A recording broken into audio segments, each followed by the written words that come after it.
তৃতীয় ধাপে ১১২টি উপজেলা পরিষদ নির্বাচনের তফসিল ঘোষণা করেছে নির্বাচন কমিশন ইসি।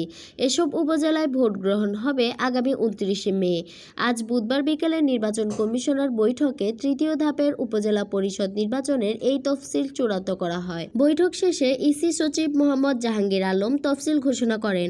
ঘোষিত তফসিল অনুযায়ী মনোনয়নপত্র জমা দেওয়ার শেষ তারিখ ২ মে, মনোনয়নপত্র যাচাই বাছাই ৫ মে, প্রার্থিতা প্রত্যাহার শেষ দিন ১২ই মে, প্রতিদ্বন্দ্বী প্রার্থীদের মধ্যে প্রতীক বরাদ্দ ১৩ই মে, ভোট ২৯শে মে। জাতীয় সংসদ নির্বাচনের ৩ মাসের মাথায় সারা দেশে স্থানীয় সরকারের এই নির্বাচন উপজেলা পরিষদ অনুষ্ঠিত হতে যাচ্ছে। এবার মোট ৪ ধাপে ৪৮০টি উপজেলা পরিষদে ভোট হওয়ার কথা। ঘোষিত তফসিল অনুযায়ী আগামী ৮ মে প্রথম ধাপে ১৫০টি উপজেলা পরিষদে ভোট হবে। দ্বিতীয় ধাপে ১৬৬টি উপজেলা পরিষদে ভোট হবে আগামী ২১ মে। আজ তৃতীয় ধাপের উপজেলা পরিষদ নির্বাচনের তফসিল ঘোষণা করা হলো। চতুর্থ ধাপের নির্বাচনের তফসিল এখনও ঘোষণা করা হয়নি।